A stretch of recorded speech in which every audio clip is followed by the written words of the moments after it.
நிறைகள் இருக்கிறது. சரியா?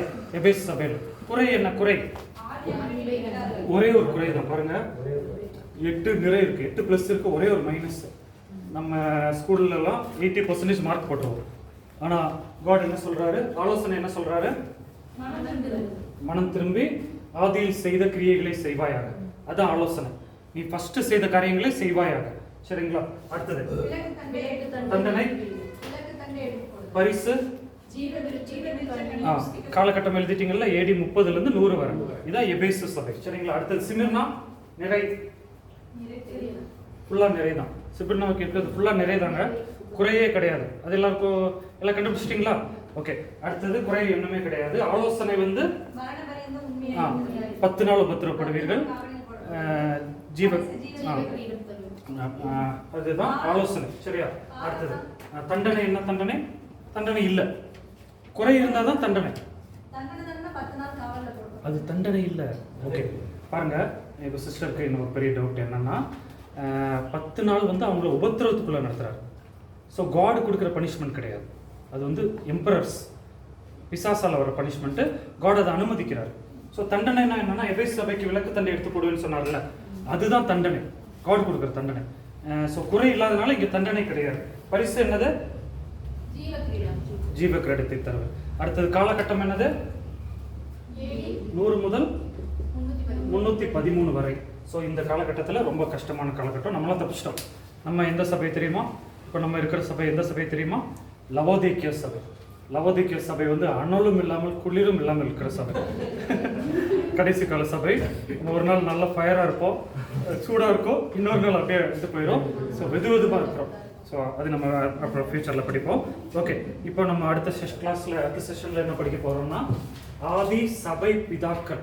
தலைப்பு எடுக்கோங்க, ஆதி சபை பிதாக்கள்.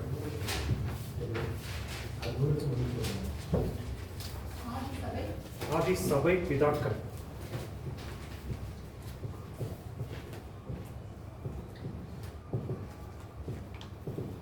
முதல் நூற்றாண்டு தலைவர்களை அப்போஸ்தலர்கள் என்று அழைப்பார்கள். சரிங்களா? அப்போஸ்தலர்கள் பேர் சொல்லுங்க, கொஞ்சம் பேர் சொல்லுங்க.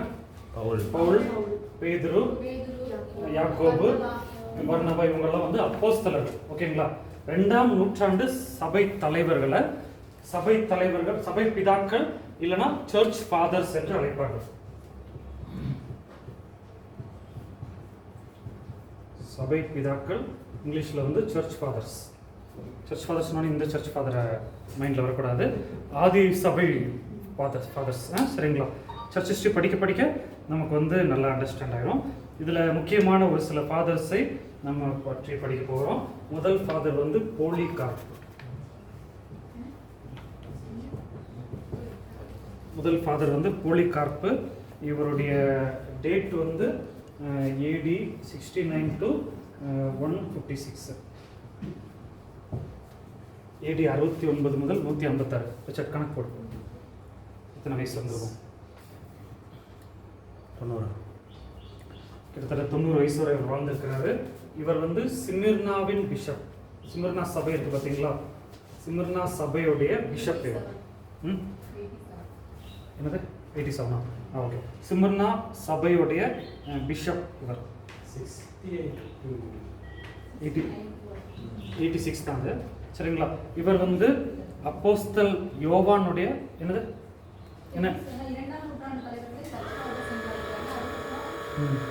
2ஆம் நூற்றாண்டு தலைவர்களை சர்ச் ஃபாதர்ஸ்ன்னு அழைக்கிறாங்க. சரிங்களா? ஓகே. சொன்னா பண்ணாங்களா? இல்லை நேரம் சொன்னதான் ஆகும். சவுண்டு டிஸ்டர்பன்ஸ்னா இல்லை. போலிகார்ப் அதாவது முதல் நூற்றாண்டு தலைவர்கள் அப்போஸ்தலர்கள். கிளியர்ல 2ஆம் நூற்றாண்டு தலைவர்கள் சபை பிதாக்கள் என்று அழைக்கப்படுறாங்க. இவர் தான் ஃபர்ஸ்ட்.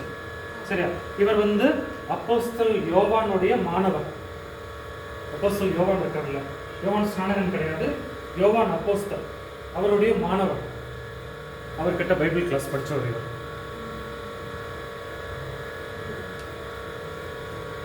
ஸோ இவர் எப்படி மறிச்சார்னா, 86 வயசுல இவர் ரத்த சாட்சியாக மறிச்சார். 86 வயதுல ரத்த சாட்சியாக மறிச்சார். ஒரு 1 hour சொன்னா கேட்பாங்களா? யாராவது சொல்கிறீங்களா? 1 ஹவர் சொன்னால் கேட்பாங்களா? கேட்பாங்களா? சரி, ஓகே சார், நான் சத்தமாக சொல்கிறேன். அப்போஸ்தல் யோவானுடைய மாணவர் இவர். மாணவர்னா பைபிள் ஸ்டூடெண்ட், பைபிள் காலேஜ் மாணவர். இவர் 86ஆம் வயதில் இரத்த சாட்சியாக மறிச்சார்.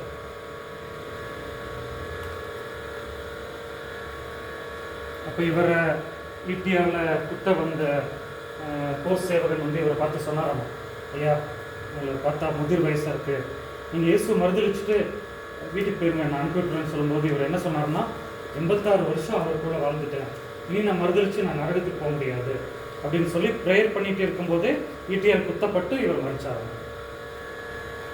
போலிகார்ப் முதல் ஃபாதர், சர்ச் ஃபாதர். சரியா? ஓகே, போலிகார்ப் பற்றி வேறு ஏதாச்சும் டவுட்ஸ் இருக்கா? நம்ம அப்படியே பாயிண்ட்ஸ் வாசிங்க, போலிகார்ப்போடைய பாயிண்ட்ஸ்.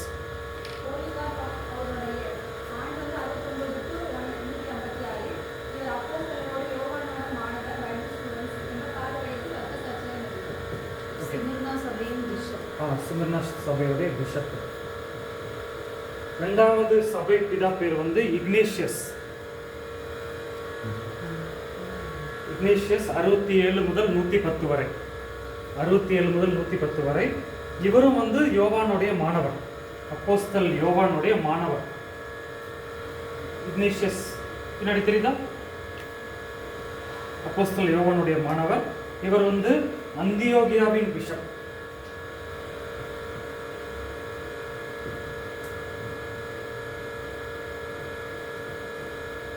அந்தியோகியா தெரியுங்களா?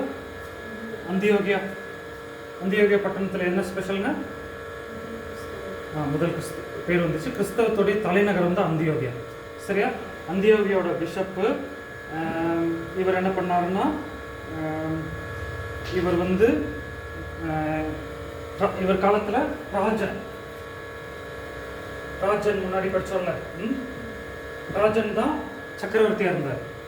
ராஜனுக்கு வந்து இவர் லெட்டர் எழுதினார், கிறிஸ்தவர்களை நீங்கள் உபத்திரவப்படுத்தாதீங்க அப்படின்னு சொல்லி லெட்டர் எழுதினார்.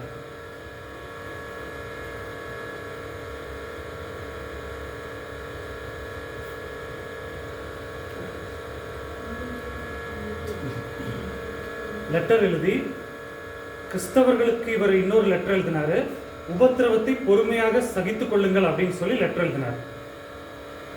உபத்திரவத்தில் போற கிறிஸ்தவர்களுக்கு நீங்க பின்வாங்காம பொறுமையா சகித்துக் கொள்ளுங்கள் அப்படின்னு சொல்லி இவர் லெட்டர் எழுதினார்.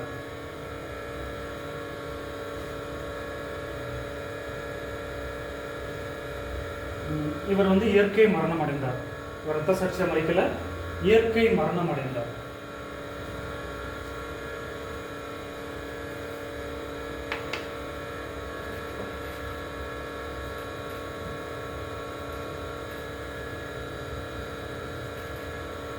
இவரை பத்தி படிங்க, யாராவது படிங்க.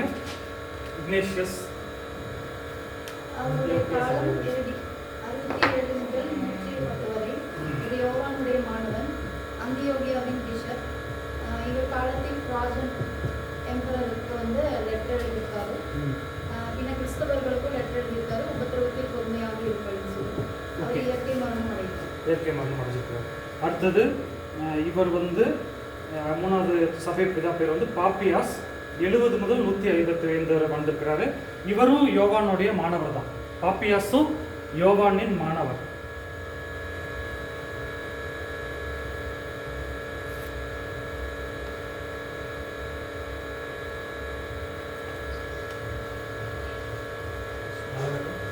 இவரும் யோவானுடைய மாணவர் தான்.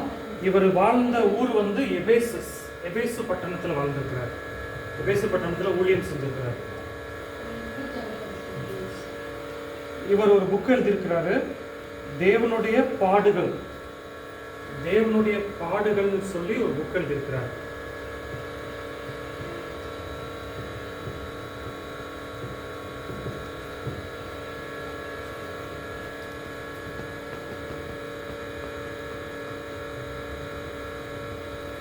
இவர் வந்து பெர்கமு பட்டணத்துல இரத்த சாட்சியா வச்சிருக்கிறார்.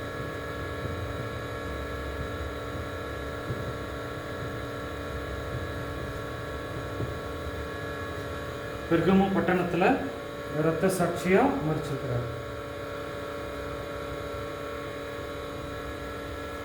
ஸோ இந்த 3 பேர் வந்து யோவானுடைய மாணவர்கள். ஸோ 2 பேர் இரத்த சாட்சியாக மறிச்சிருக்கிறாங்க. இவர் வந்து ஒரு புக் எழுதியிருக்கிறாரு, தேவனுடைய பாடுகள். சரி, இன்னொரு பாயிண்ட்டில் நான் இங்கே சொல்ல விரும்புகிறேன். புக்கு எழுதணுன்னா சாதாரண விஷயம் இல்லை, இப்போவே ரொம்ப கஷ்டம். புக்கு யாராவது எழுத ட்ரை பண்ணியிருக்கீங்களா? இங்கே யாராவது ட்ராக்ஸ் எல்லாம் எழுத ட்ரை பண்ணியிருக்கீங்களா? இப்போவே ரொம்ப கஷ்டம். அந்த காலத்தில் பெண்ணெல்லாம் கிடைக்க கஷ்டம், பேப்பர் கிடைக்க கஷ்டம். ஸோ ரொம்ப கஷ்டம். ஒரு புக் எழுதணுன்னா மினிமம் 10 வருஷமாவது எழுதினா தான் முடியும். ஸோ இது ஒரு சாதனை. அந்த காலத்தில் புக் எழுதி ரத்த சாட்சியாக மறைச்சிருக்கிறாரு. ஸோ இதெல்லாம் வந்து அடுத்த தலைமுறை கிறிஸ்தவர்களுக்கு இவர்களுடைய புக்கெல்லாம் வந்து அப்படியே பாஸ் பண்ணப்பட்டு வரும். சரிங்களா? ஸோ இது பெரிய சாதனை. யார் படிங்க? பாப்பியாஸ் பற்றி படிங்க.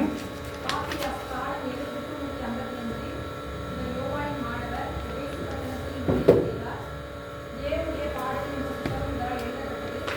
பெர்கமு பட்டணத்தில் இரத்த சாட்சியாக மரித்தார். ஓகே. அடுத்தது ஒரு ஃபேமஸ் இரத்த சாட்சி, ஜஸ்டின் மார்டர்.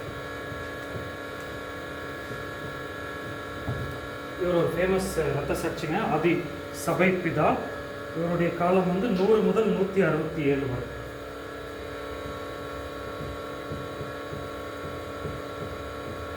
மார்டர்னா என்னன்னு தெரியுமா? மார்டர்னா என்னன்னு தெரியுமா? மார்டர்னா இங்கிலீஷ் வேர்டு இரத்த சாட்சி.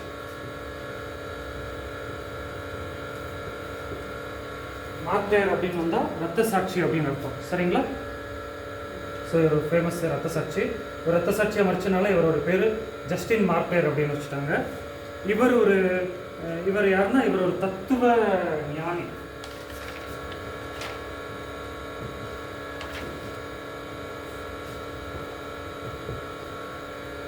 இவர் அப்போவே ஒரு பெரிய இம்பார்ட்டன்ட் புக் எழுதினார்.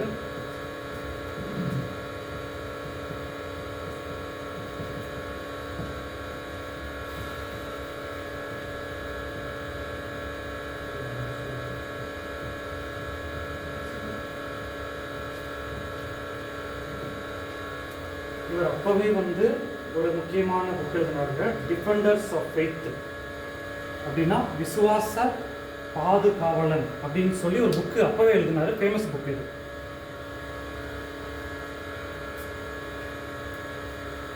Defenders of faith.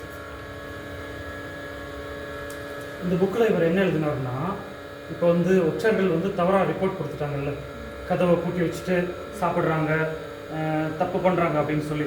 ஸோ இந்த புக்கில் நாங்கள் கதவு பூட்டி வச்சுட்டு தப்பு பண்ணல, நாங்கள் வந்து இயேசுவோடைய மரணத்தை அனுசரிக்கிறோம், அப்பமும் திராட்சரசம் தான் குடிக்கிறோம், தப்பாக எதுவும் புசிக்கலை அப்படின்னு சொல்லி அந்த புக்கில் தெளிவுபடுத்தி ஒரு புக்கு வெளியிட்டார்.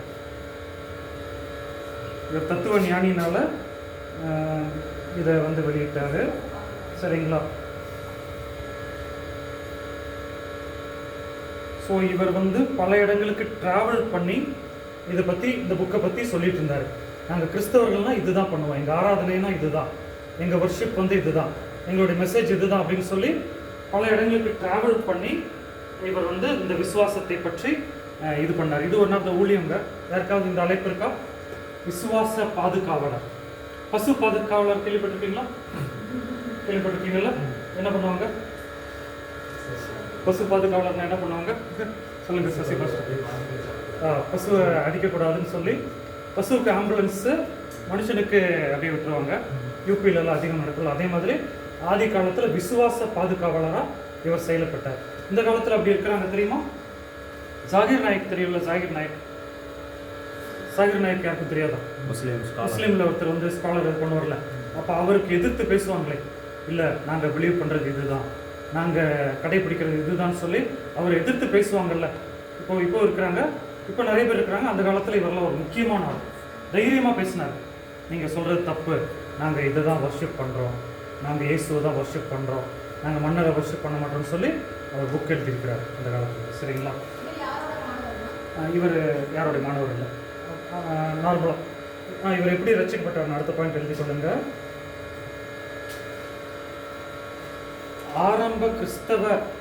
ஆரம்ப விசுவாசிகளின் உபத்திரவத்தை பார்த்து இவர் எப்படி ரட்சிக்கப்பட்டார்? ஆரம்ப கால கிறிஸ்தவர்களின் உபத்திரவத்தை பார்த்து அவர்கள் விசுவாசத்தில் உறுதியா இருக்கிறதை கண்டு இவர் ரட்சிக்கப்பட்டார். உபத்திரவத்துல அவங்க உறுதியா இருந்தாங்கல்ல, செத்தாலும் சாவோம் நாங்க மறுதளிக்க மாட்டோம்னு சொல்லி, அதனால இந்த தத்துவ ஞானி வந்து ரட்சிக்கப்பட்டிருக்கிறார்.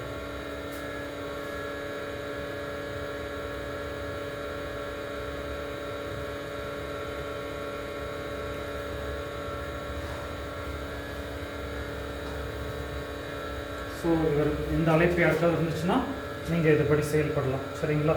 ஓகே. அடுத்தது ஐரேனியஸ்.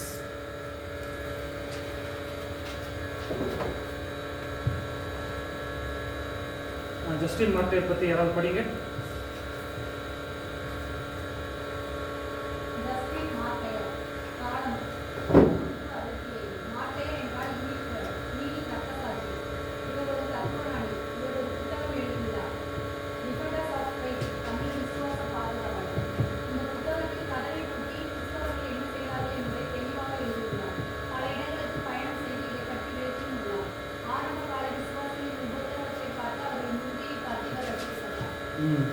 இவர் தத்துவ ஞானிங்க. இவர் எழுதின புக்கு வந்து விசுவாச பாதுகாவலன். கிறிஸ்தவ, இல்லைன்னா இன்னொரு பாயிண்ட் கூட ஆட் பண்ணிக்கொள்ளுங்க, கிறிஸ்தவன் கூட ஆட் பண்ணிங்க. கிறிஸ்தவ விசுவாச பாதுகாவலன் அந்த புக்கை எழுதி அதை தைரியமாக எடுத்து சொன்னார். சரிங்களா?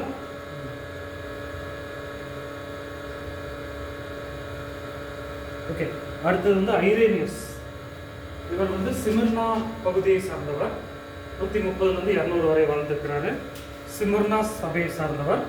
இவர் யாருடைய மாணவர்னா, போலிகார்ப்பு பாப்பியஸ் முன்னாடி படித்தோம் பார்த்தீங்களா, அவங்க 2 பேருடைய மாணவர் இவர்.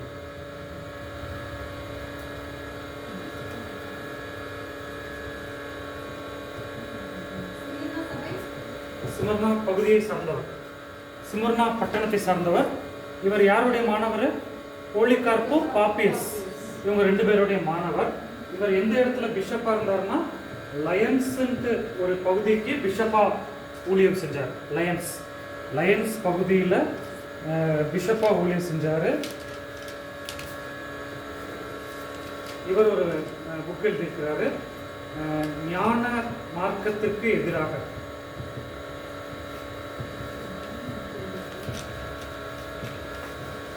இவருடைய புக்கு பேரு ஞான மார்க்கத்திற்கு எதிராக. ஞான மார்க்கத்துக்கு இங்கிலீஷ்ல என்ன? நாஸ்டிசம். படிச்சது ஞாபகம் இருக்கா? நாஸ்டிசம் ஆதி சபையில் ஏற்பட்ட ஒரு துருபதேசம். படிச்சது ஞாபகம் இருக்கா? நம்ம மறுபடியும் எக்ஸ்பிளைன் பண்ணுவோம். நாஸ்டிசம் மறந்துட்டீங்களா? இயேசுவை பற்றி படிக்கும்போது, ஸ்டடி அபவுட் ஜீசஸ் பற்றி படிக்கும்போது நாஸ்டிசம் இது படிச்சோம்ல. சரி, இவர் எழுதின புக்கு வந்து ஞான மார்க்கத்திற்கு எதிராக. சரி, ஞான மார்க்கம்னு என்ன எழுதுங்க? ஞான மார்க்கத்தார் என்ன சொல்றாங்கன்னா, இயேசு ஒரு சாதாரண மனிதன். இயேசு ஒரு சாதாரண மனிதன். அவர் ஞானஸ்நானம் எடுக்கும்போது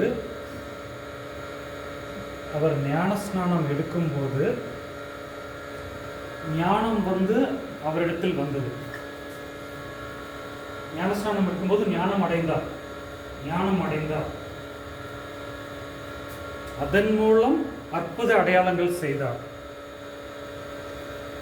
இயேசு ஒரு சாதாரண மனிதர்.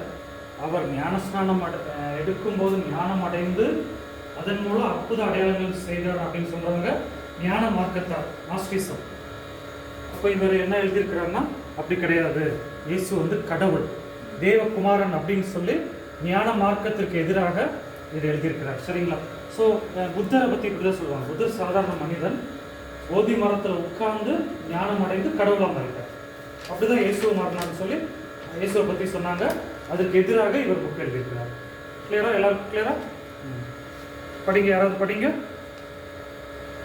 ஐரேனியஸ் வாழ்ந்த காலம் AD 130 to 200. அவர் சிமிர்னா சபையை சார்ந்தவர். போலிகார்ப் பாபியஸின் மாணவர். லயன்ஸ் பகுதியில் பிஷப்பாக ஊழியம் செய்தவர்.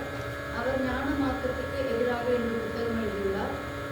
ஞான மார்க்கம் என்பதன் பொருள், இயேசு ஒரு சாதாரண மனிதன், அவர் ஞானஸ்தானம் எடுக்கும்பொழுது ஞானம் அடைந்தார், அதன் மூலமாக அற்புதம் அடையாளம் செய்தார் என்பது. ஓகே, இவரும் இரத்த சாட்சியாக மரித்தார். ஐரேனியஸும் இரத்த சாட்சியாக மரித்தார்.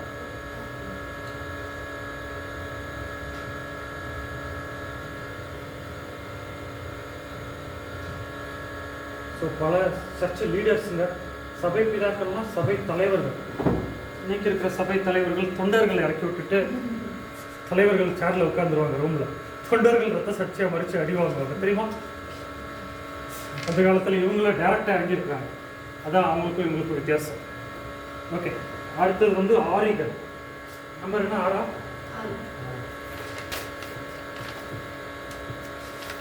ஆரிகள் 185 254 185 254. ஆதி சபையில் மிகவும் படித்த பண்டிதர். ஆதி சபையில அதிகம் படித்த பண்டிதர் இவர்.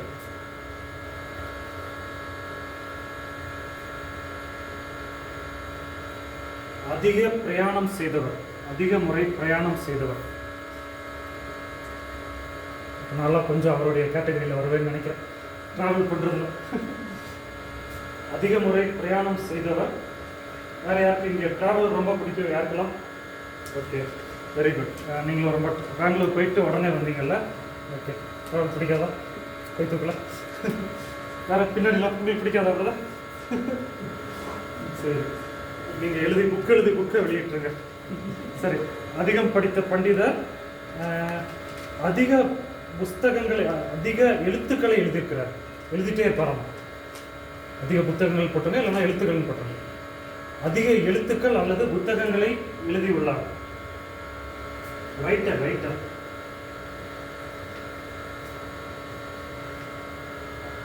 20 புக்கு எழுதி வெளியிட்டிருக்கிறாங்க. 20 புக்கு.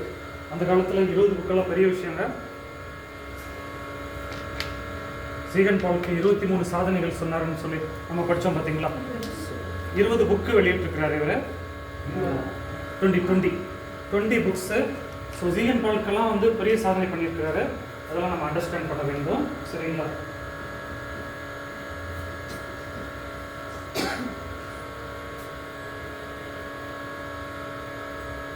இவர் அலெக்சாண்ட்ரியா பட்டணத்தை சார்ந்தவர்.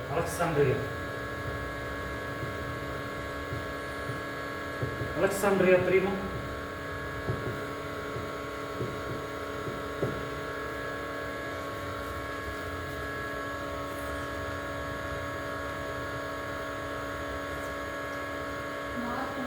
அலெக்சாண்ட்ரியா ஒரு ஃபேமஸ் பட்டணம் தெரியுமா?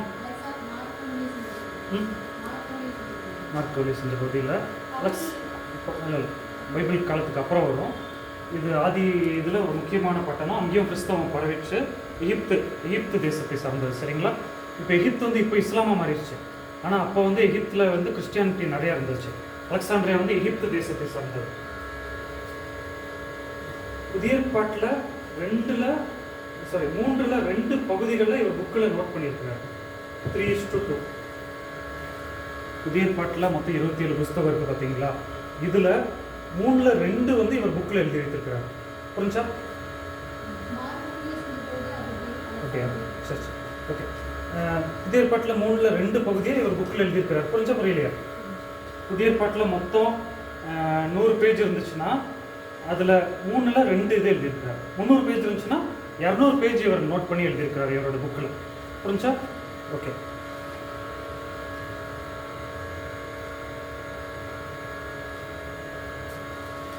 இவரும் வந்து உபத்திரவப்படுத்தப்பட்டு இரத்த சாட்சியாக மறிச்சார். உபத்திரவப்படுத்தப்பட்டு இரத்த சாட்சியாக மறிச்சார்.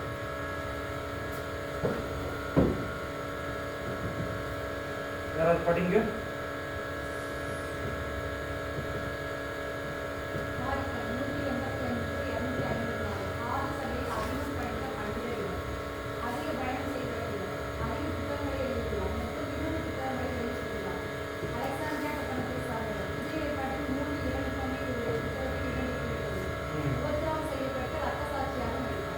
ஓகே, தெர்த்துல்லியன் அடுத்த சபை பிதா வந்து தெர்த்துல்லியன் 160 220 வரை.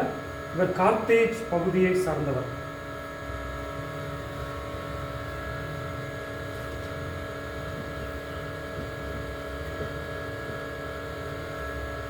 இவர் லத்தீன் கிறிஸ்தவத்தின் தந்தை. அதை பற்றி பின்னாடி நம்ம படிப்போம் சரிங்களா. லத்தீன் கிறிஸ்டியானிட்டின்னு என்னன்னு சொல்லி பின்னாடி படிப்போம். இவர் வந்து லத்தீன் கிறிஸ்தவத்தின் தந்தை. இவர் ஆரம்ப நாட்களிலே ரோம லாயர்னா வக்கீல், ரோம வக்கீலாக இருந்தார். பின்னர் மனம் திருந்தி கிறிஸ்துவை ஏற்றுக்கொண்டார். ஒரு ஆரம்ப நாட்களில் ரோம லாயர் வக்கீல் ஆக இருந்தார். பின்னர் மனம் திரும்பி கிறிஸ்துவை ஏற்றுக்கொண்டார்.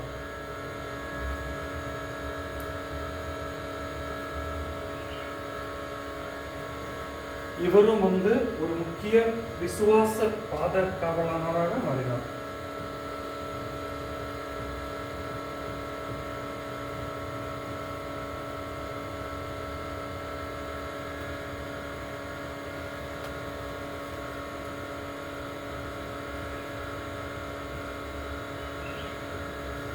இவரும் வந்து ஒரு முக்கிய விசுவாச பாதுகாவலராக மாறினார். விசுவாச பாதுகாவலர்னா என்னங்க, முன்னாடி நம்ம படிச்சோம்ல, என்னது சரியாக எக்ஸ்பிளைன் பண்றது. ஒரே லைன்ல சொல்லணும்னா defender of Christianity, defender of faith. சரிங்களா. அதாவது நாங்கள் இதை தான் பண்ணுறோம் அப்படின்னு சொல்லி எடுத்து கூறுவது. நாங்கள் இப்போ கம்யூனியன் குடிக்கிறோம்னா இதுக்காக குடிக்கிறோம், நாங்கள் ஞானஸ்நானம் எடுக்கிறோம்னா இந்த காரணத்துக்காக எடுக்கிறோம், இது எதுவும் மூட நம்பிக்கை இல்லை அப்படின்னு சொல்றது டிஃபெண்டர் ஆஃப் ஃபெய்த். இவரும் ஒரு முக்கிய டிஃபெண்டர் ஆஃப் ஃபெய்த்தாக மாறினார். இவர் வந்து இயற்கை மரணம் அடைஞ்சிருக்கிறார். இவர் வந்து இயற்கை மரணம் அடைஞ்சிருக்கிறாரு.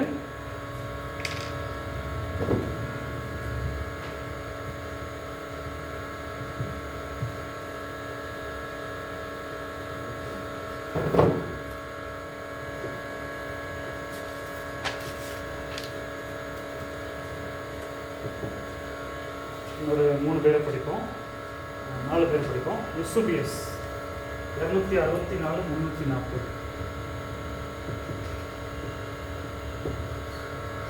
சபை சரித்திரத்தின் தந்தை, father of church history.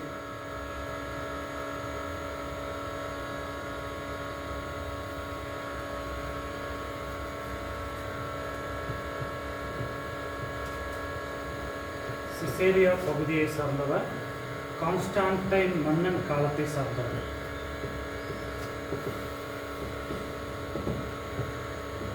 Caesarea பகுதியை சார்ந்தவர், கான்ஸ்டான்டைன் மன்னன் காலத்தை சார்ந்தவர். கான்ஸ்டான்டைன் மன்னன் யாருங்க? கிறிஸ்தவத்தை அதிகாரப்பூர்வ மதமா? கான்ஸ்டான்டைன் மன்னன் தெரியுமா தெரியாதா?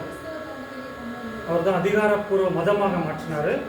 ஸோ கான்ஸ்டான்டைன் மன்னன் காலத்தை சார்ந்தவர், சிசேரியா பகுதியை சார்ந்தவர்.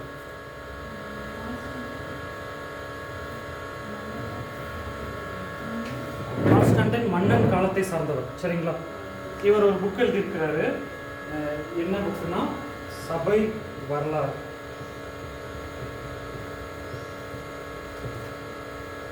கிறிஸ்து முதல் நிசையா மாநாடு வரை.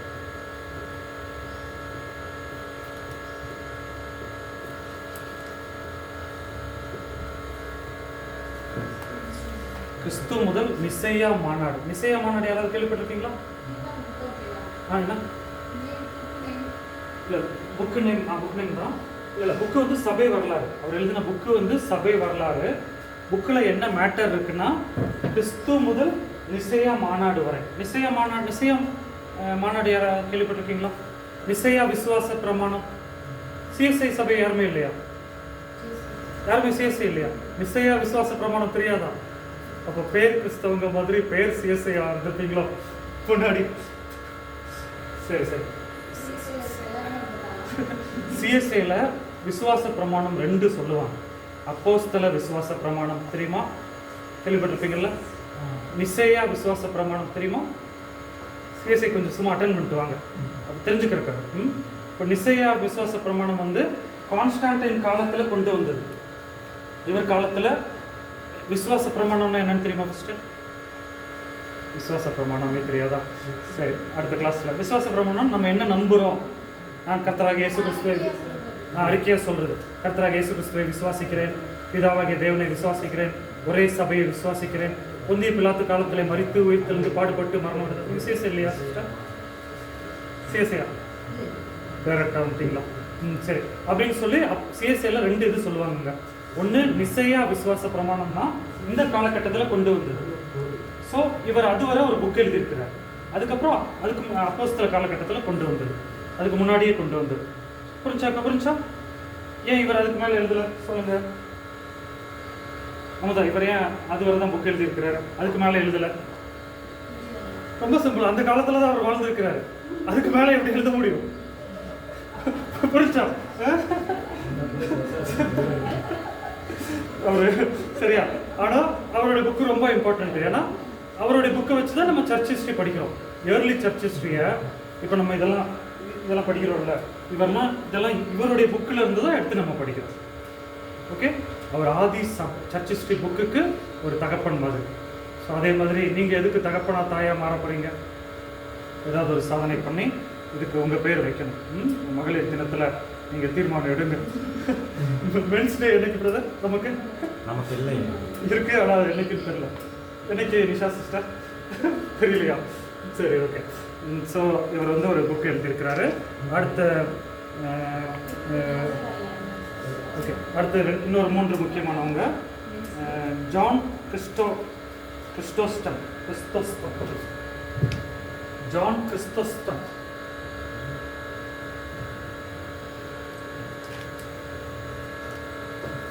இவர் பற்றி படிங்க. 8வது யூசுபியஸ் பற்றி படிங்க ப்ளீஸ்.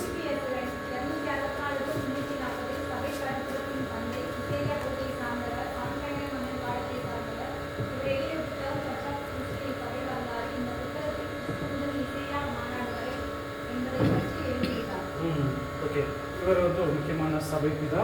345 முதல் 407 வரை வாழ்ந்தவர்.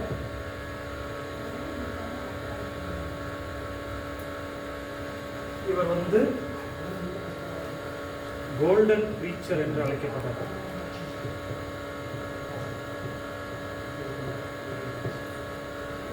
இவர் கோல்டன் ப்ரீச்சர் என்று அழைக்கப்பட்டார். தங்க நாக்கு அப்படின்னு சொல்லுவோம்ல, நம்ம பேச்சில் சொல்லுவோம்ல, ஒரு நாக்கு வந்து தங்க நாக்கு அப்படின்லாம் சொல்லுவோம்ல, அந்த மாதிரி இவர் கோல்டன் ப்ரீச்சர் என்று அழைக்கப்பட்டார்.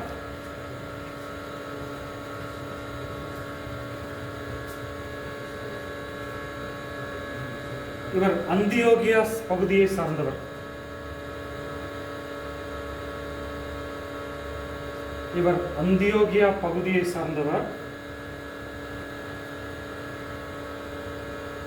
இவருடைய சபையின் பேர் வந்து செயின்ட் சோஃபியா.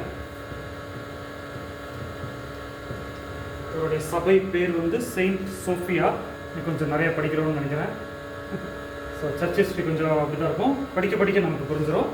படிக்க இன்ட்ரெஸ்ட் ஆகும். ஸ்டார்டிங்கில் இன்ட்ரெஸ்ட் வராது, படிக்க இன்ட்ரெஸ்ட் ஆகும். சரிங்களா? ஸோ செயின்ட் சோஃபியா பகுதியை சார்ந்தவர்.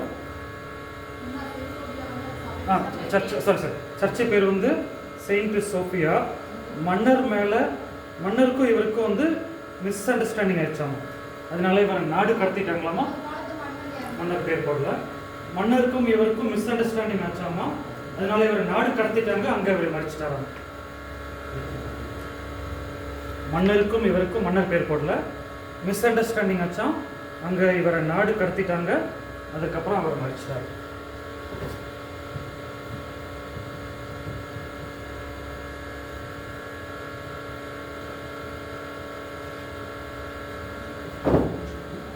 இதில் சில பேர் வந்து கத்தோலிக்க சபையுடைய தூணு இல்லைன்னா செயின்ட்டாக இருப்பாங்க. ஸோ இதெல்லாம் நம்ம படிக்கிறதுனால இதை போய் அவங்களுக்கு சொல்லும்போது ரொம்ப ஆச்சரியமாக கேட்பாங்க. சரிங்களா? இந்த லத்தீன் கிறிஸ்தவங்கள கத்தோலிக்க கிறிஸ்டின்ஸ். ஸோ அதை போய் நமக்கு தெரிஞ்சால் தான் அதை சொல்ல முடியும். சரிங்களா? ஓகே, படிங்க. தான் இவரை பற்றி படிங்க.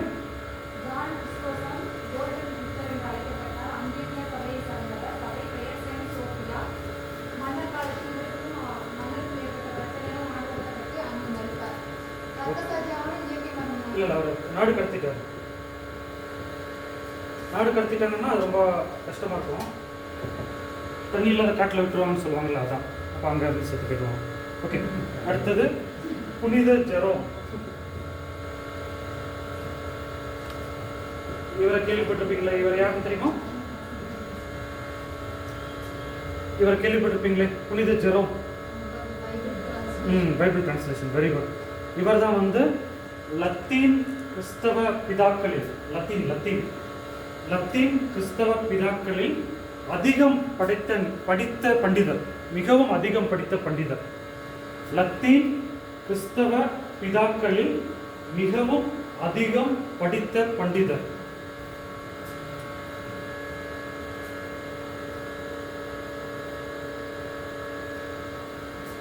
இவர் வந்து பைபிளை லத்தீன் மொழியில் மொழிபெயர்த்தார்.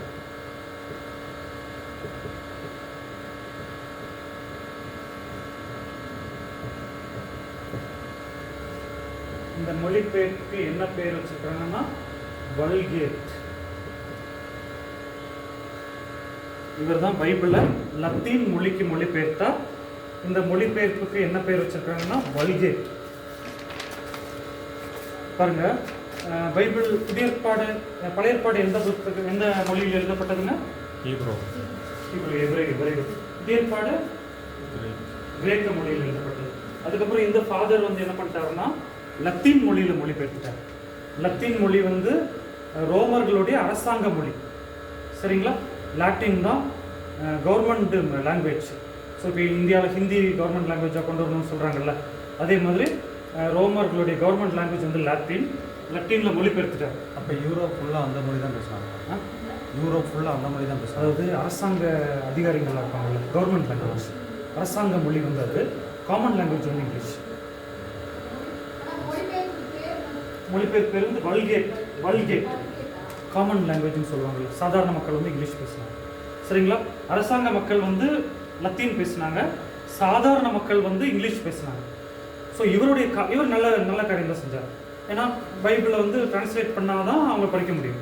நீங்கள் டிரான்ஸ்லேஷனில் கஷ்டப்படுறீங்களா உங்களுக்கு தெரியும். ஆனால் இவருக்கு அப்புறம் வந்தவங்க என்ன பண்ணிட்டாங்கன்னா பைபிளை இனிமேல் டிரான்ஸ்லேட் பண்ணக்கூடாதுன்னு சொல்லி தடை விதிச்சிட்டாங்க. சாதாரண மக்களுக்கு தெரியாமல் போயிடுச்சு. டிரான்ஸ்லேட் பண்ணால் பயங்கர தண்டனை கொடுத்துட்டாங்க. நம்ம முன்னாடி படித்தோம் ஞாபகம் இருக்கா? ஸோ பல தடை வச்சுட்டாங்க. பட் இவர் நல்லா தான் பண்ணியிருக்கிறாரு. இவர் வந்து வல்கேட் என்று பேர். இவங்கெல்லாம் மறக்கக்கூடாதுங்க, ரொம்ப முக்கியமான நாட்களுக்கு இவங்கெல்லாம், சரிங்களா? ஸோ இவங்க பண்ண சாதனையெல்லாம் சும்மா சாதாரண இது கிடையாது. முழு பைபிளையும் மொழிபெயர்த்திருக்கிறாங்க. கடைசியாக படிக்க போகிற சர்ச்சு ஃபாதர் வந்து புனித அகஸ்டின். அகஸ்டின் கேள்விப்பட்டிருக்கீங்களா? Saint Augustine.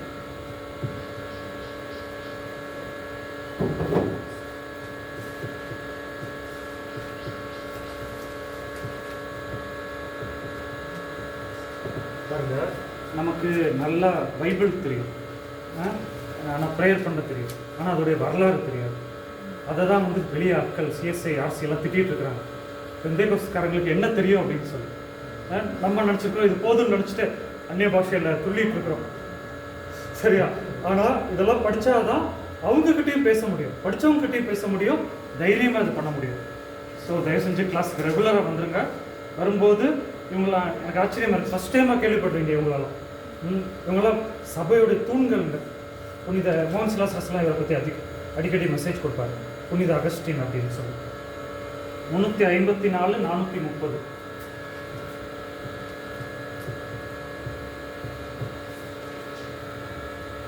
ஹிப்போ பகுதியை சார்ந்த பிஷப்.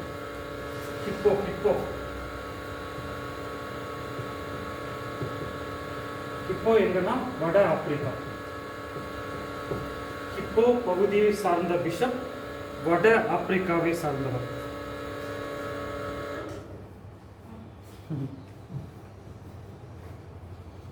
இவர் வந்து ஒரு மிகப்பெரிய வேத பண்டிதர், ஆதி சபையில் மிகப்பெரிய வேத பண்டிதர்.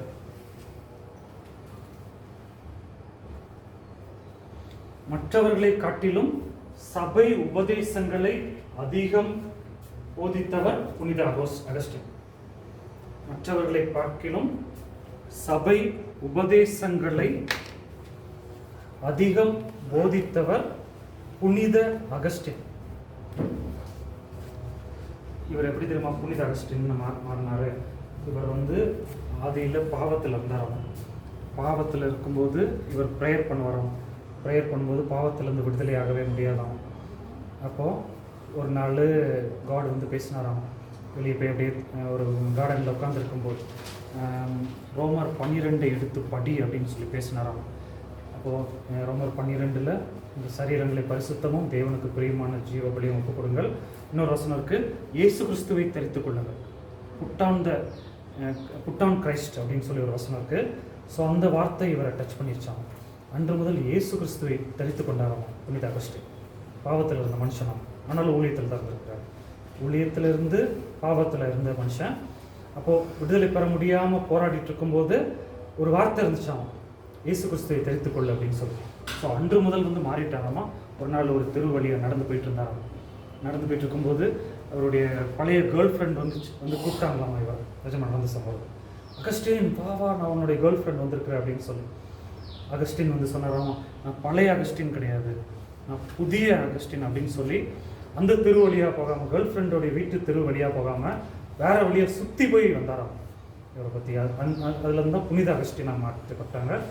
ஸோ இவரெல்லாம் ரொம்ப ஃபேமஸுங்க, நம்ம அண்டர்ஸ்டாண்ட் பண்ண வேண்டும். சரி, இப்போ 11 பேரை பற்றி படித்தோம். பின்னாடி இருந்து லைனாக 1 by 1 படிச்சுட்டு வாங்க. சசி பிரதர், நீங்கள் ஃபஸ்ட் முதல் சபை பிதா படிங்க. லைனாக 11 பேரை படித்து விட்டு பிற்பாடு ஒரு 5 minutes பிரேக் எடுத்துக்கோங்க. பிரேக்கு அப்புறம் நம்ம ஓல்ட் டெஸ்டமெண்ட் பென்டபிள் படிப்போம். ஆதி சபை பிதாக்கள் 11 பேரை படித்தோம். ஒருத்தர் படிக்கும்போது முன்னாடி வந்து படிச்சிடலாம். முன்னாடி இருந்து கொஞ்சம் படிச்சிங்கன்னா உங்களை வீடியோ எடுத்துருவோம், அது யூடியூப்பில் இதாகும். முன்னாடி வாங்க ப்ளீஸ். முதல் சபை பிதா அப்படின்னு சொல்லி படிங்க. ஒன்று படிக்கிறீங்களா? ஆமாம், ஆளுக்கு ஒன்று படிங்க. ஃபஸ்ட்டு இது பிரதர் படிப்பாங்க, அடுத்து அப்படியே ரெடியாக இருங்க. பின்னாடி இருந்து நம்ம வருவோம். ஆதி சபை பிதாக்களின் வரிசையில் முதலாவது போலிகார்ப், காலம் 69 AD 69 முதல் 156. மற்றவங்க செக் பண்ணிக்கோங்க, டேட்லாம் கரெக்டானு செக் பண்ணிக்கோங்க. சிம்மர்னா சபையின் பிஷப் இவர். யோவானிடம் படித்த யோவானுடைய மாணவர், 86 வயதில் மரித்தவர். இரத்த சாட்சியாக போர் சேவரால் ஈட்டியால் குத்தப்பட்டு மரித்தார். Okay, very good. ஸோ அடுத்தது வாங்க, மாறன் அப்படி லைனாக வாங்க, டைம் வேஸ்ட் பண்ணாங்க.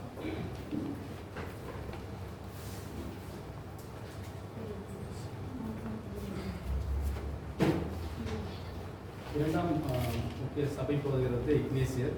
இவர் 67 110 வரைக்கும் வாழ்ந்தவர். யோவானின் மாணவர், அந்தியோகாவின் பிஷப்பு. இவர் காலத்தில் டிராஜன் என்பவருக்கு கடிதம், டிராஜன் சக்கரவர்த்தி இவர் கடிதம் எழுதினவர். கிறிஸ்தவர்களை உபத்திரவம் செய்யக்கூடாது என்றும் கிறிஸ்தவர்கள் பொறுமையாக உபத்திரவத்தை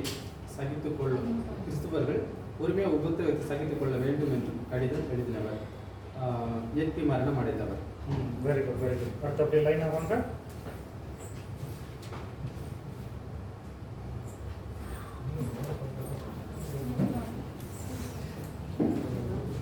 ஆதிசபையின் மூன்றாவது பிதா பாடியாஸ்.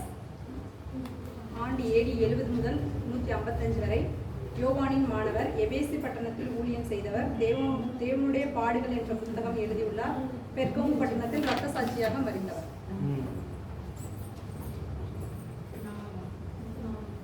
வாங்க, அடுத்தது வாங்க.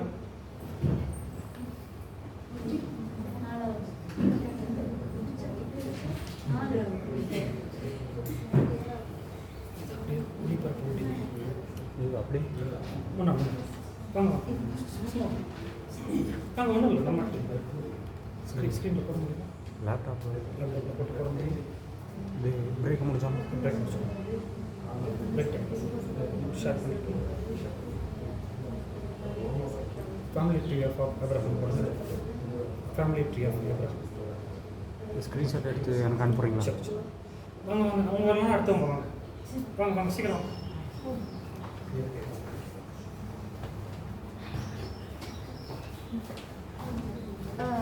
நான்காவது நபர் ஜஸ்டின் மார்டையர். அவருடைய காலம் AD 100 முதல் 167. மார்டையர் மீன்ஸ் இரத்த சாட்சி. அவர் ஒரு தத்துவ ஞானி. அவர் டிஃபெண்டர்ஸ் ஆஃப் ஃபெய்த், அதாவது விசுவாச பாதுகாவலன் என்ற புத்தகத்தை எழுதியுள்ளார். அவர் நிறைய பிளேஸ்க்கு ட்ராவல் பண்ணி அந்த புத்தகத்தில் கிறிஸ்தவ விசுவாச பாதுகாவலன் அப்படிங்கிறத பற்றி ஒரு நீட்டான விளக்கம் கொடுத்துருக்கிறாரு. அதாவது கம்யூனியன் எதுக்கு எடுத்திருக்கிறோம் அப்படின்னு சொல்லி அதை பற்றி ஒரு விளக்கம் கொடுத்துருக்கிறாரு.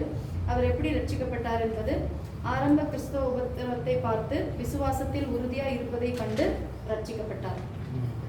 Very good very good. அடுத்தது வாங்க வாங்க வாங்க. 5வது ராஜி நீங்கள் 2 பேரும் வரலையா? யா பின்னாடி இருந்து சொல்கிறீங்களா? ம் ஐரேனியஸ் காலம் 130-200 சிபிர்னா பட்டத்தை சார்ந்தவர். போலிகார் பாடியாஸ் என்பவரின் மாணவர். ஞான மார்க்கத்திற்கு எதிரானவர். ஞான மார்க்கம் என்பது இயேசு ஒரு சாதாரண மனிதர்.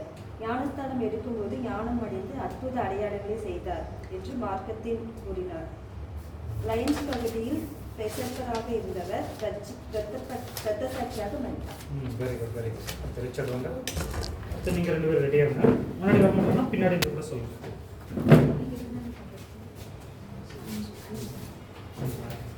அடுத்தது பாரிகான் ஏடி 185-254.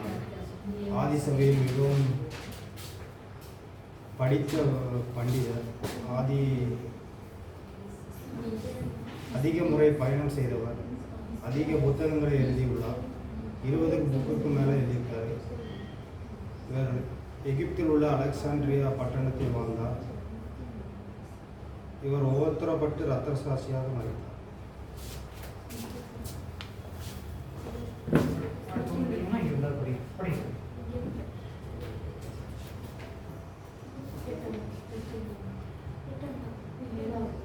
ஏழாவது பெயர் தெர்த்துல்லியன். அவருடைய காலம் AD 60 முதல் 220 வரை.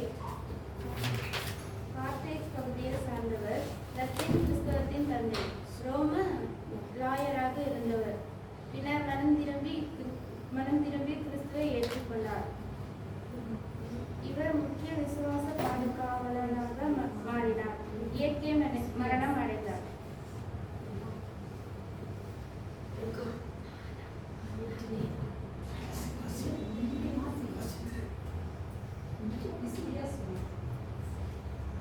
அடுத்தது வந்து இசுபியாஸ். இவர் வந்து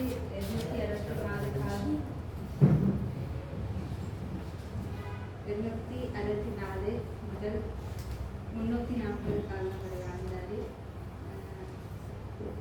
இவர் வந்து சபை சரித்திர தந்தை. இவர் சிறிய பகுதியை சார்ந்தவர். மன்னன் காலத்தை சார்ந்தவர். இவர் எழுதிய புத்தகம் சபை வரலாறு.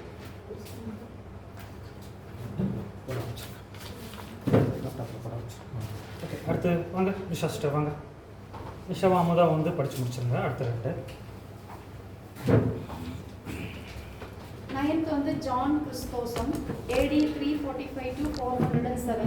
அவர் வந்து கோல்டன் பிரீச்சர் என்று அழைக்கப்பட்டார். அந்தியோகியா பகுதியை சார்ந்தவர். இவரின் சபையின் பெயர் சென்ட் சோஃபியா.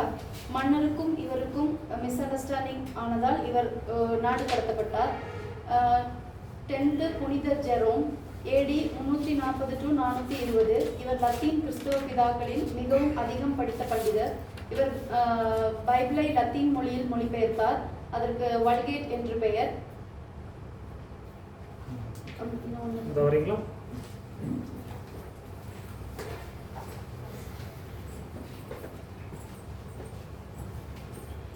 ஆதிசபையின் கடைசி பிதா புனித அகஸ்டின். AD 354 to 430. ஹிப்போ வட அமெரிக்கா பகுதியை சார்ந்தவர். வட ஆப்பிரிக்கா பகுதியை சார்ந்தவர். ஆதிசபையின் மிகப்பெரிய வேத பண்டிதர். மற்றவர்களை பார்க்கிலும் சபை உபதேசத்தை அதிகம் போதிப்பவர். ஓகே ஒரு 5 minutes பிரேக் எடுத்துக்கோங்க. பிரேக் முடிச்சுட்டு